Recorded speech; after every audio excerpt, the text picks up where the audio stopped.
But I can't see any president I have as a good guy. I love Obama. The symbol of Obama is up in my house. He's a black man. He became president, and he did more drone bombings than any other U.S. president before him.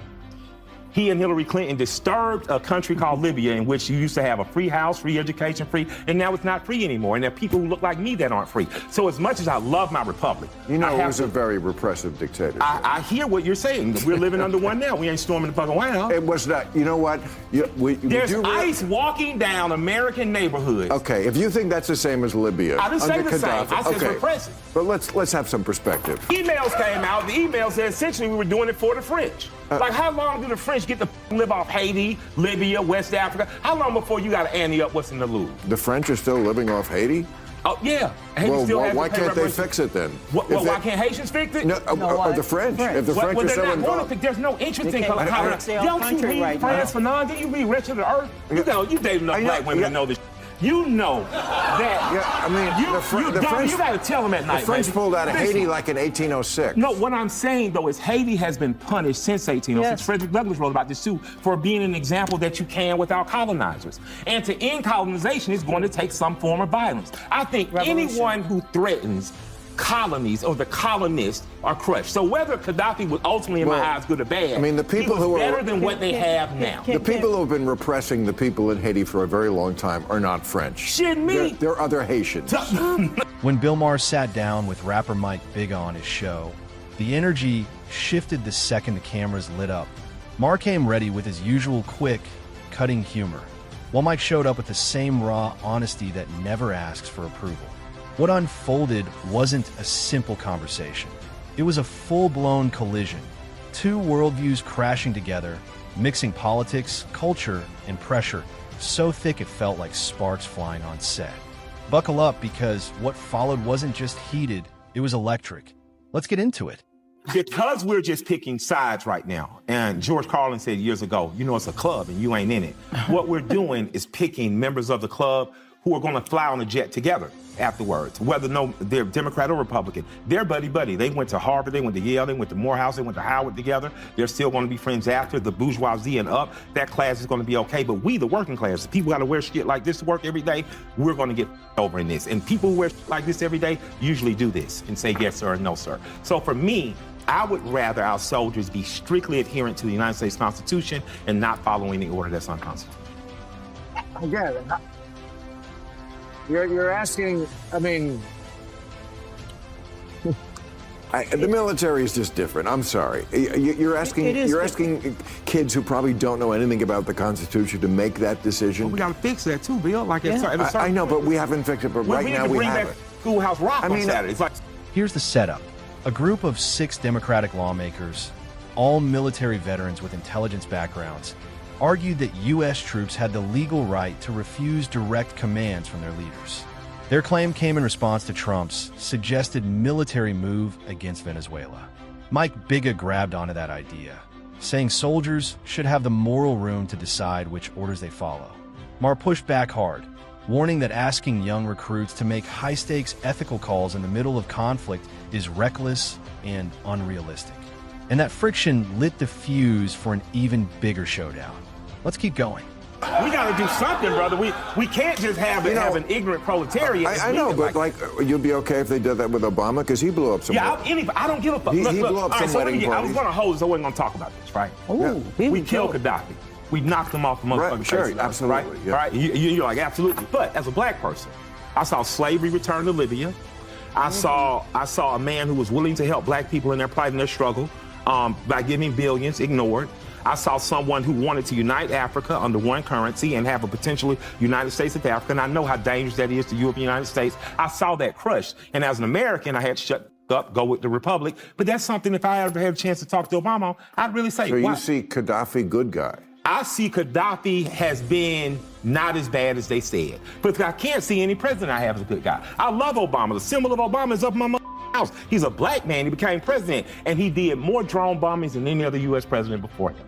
You could practically feel the heat rise as Maher and Mike Bigga clashed over Gaddafi. Few names split opinions the way his does.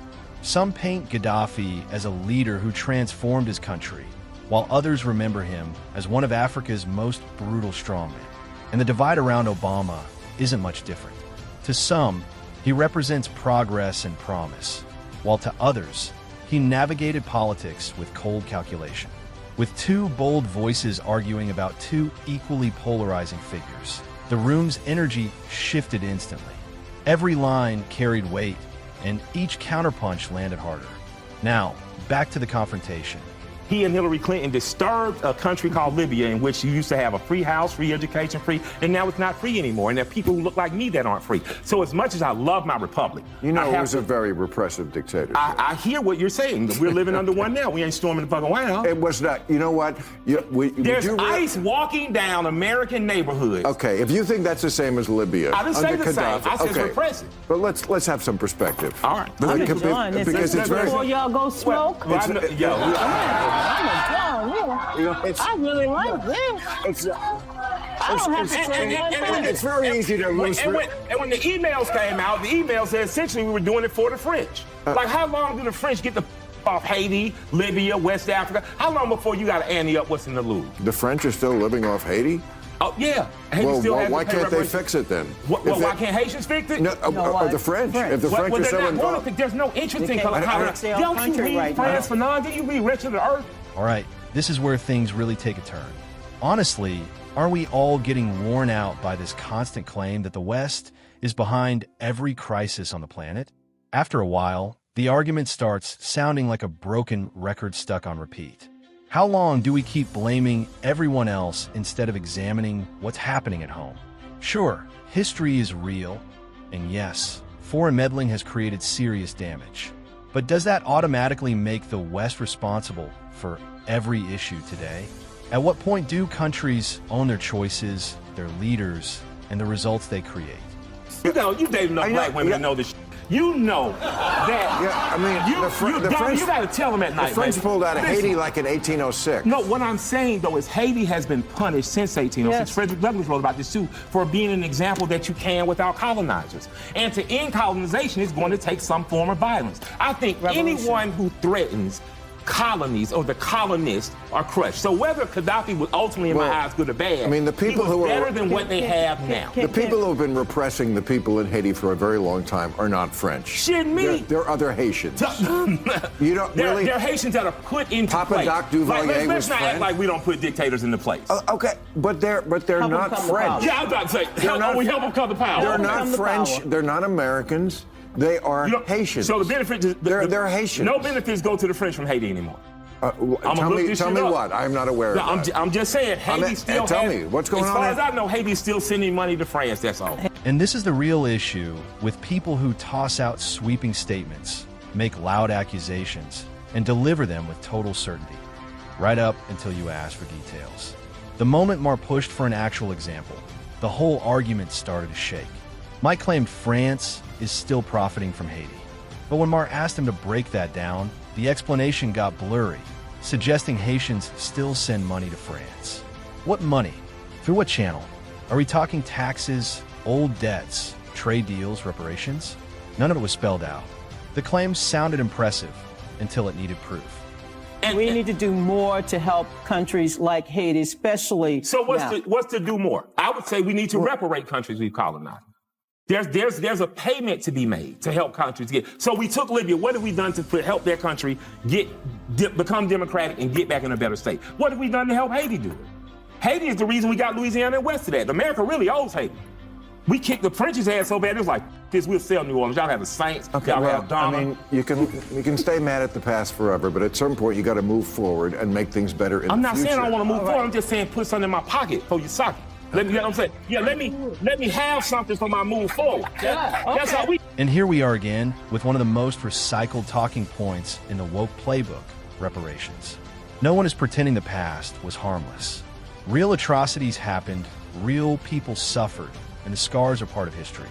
But jumping from acknowledging those truths to demanding that people today financially repay actions committed centuries earlier is where things turn tangled, emotional, and detached from real-world practicality.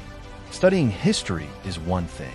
Expecting those who had zero involvement to foot the bill for choices made long before they existed is another. The idea sounds virtuous at first glance. But once you look beyond the slogans, The questions of fairness, logistics, and basic reasoning start to crumble. Yet the concept keeps returning, promoted like it's the magic solution to every social problem, when in truth, it often widens the divide instead of fixing anything. But we are sort of at a point now where the men and women they just don't want anything to do with each other in a lot of It's crazy. Well, no, really, like you look at who listens to what podcasts. It is very hard to get women to listen to my podcast. It's like, you're a man, we're just not going. A lot of guys listen to male, though. Of course, that's what the men listen to the men, the women listen to men. No, Mel, the woman who you interviewed. Oh, Mel. Yeah, we listen to Mel. Yeah, well, that's a phenomenon, yes. And that's because political lines have turned into the new cracks, splitting everyday life. People with different viewpoints don't just debate anymore. They avoid each other completely.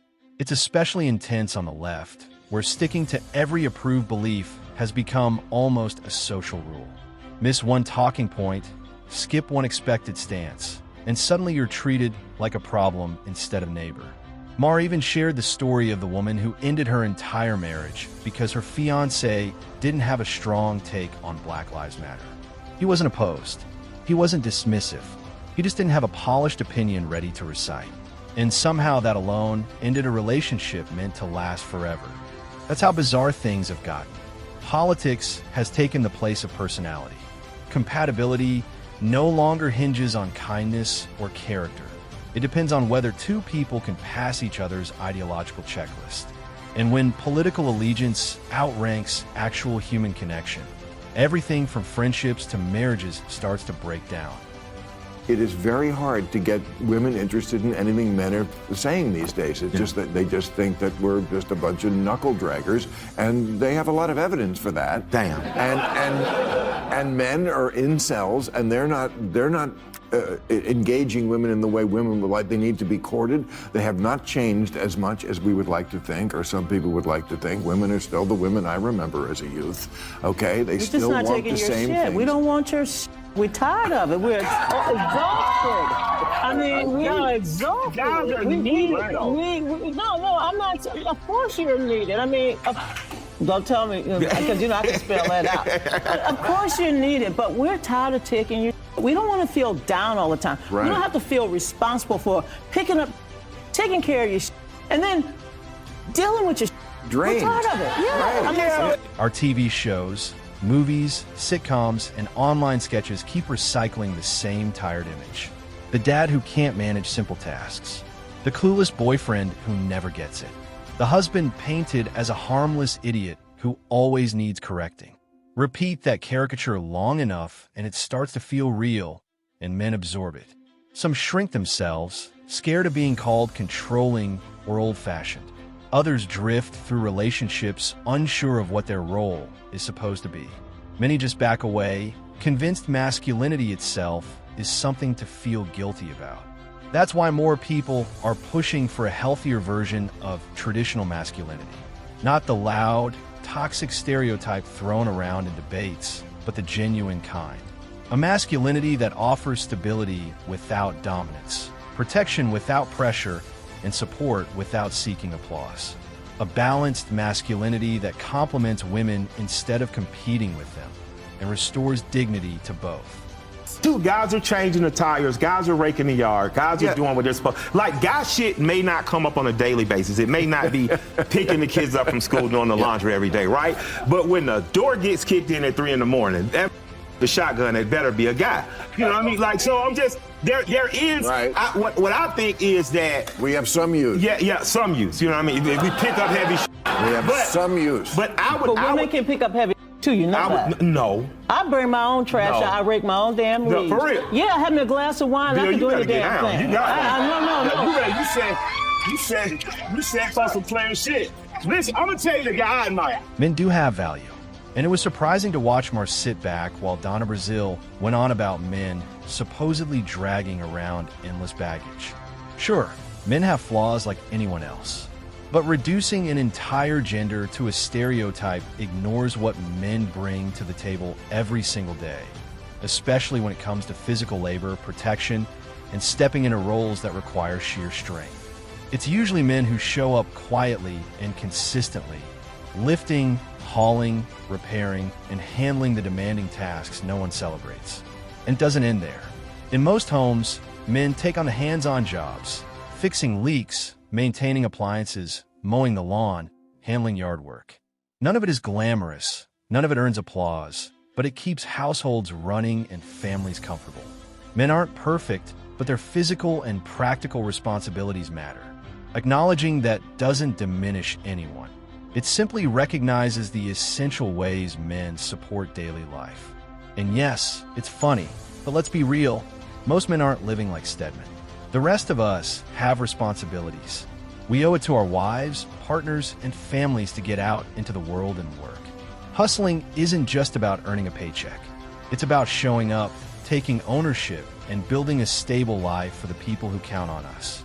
Sure, Stedman is out there working hard, making moves, putting in effort, but not every couple has the lifestyle or circumstances of Oprah and her partner.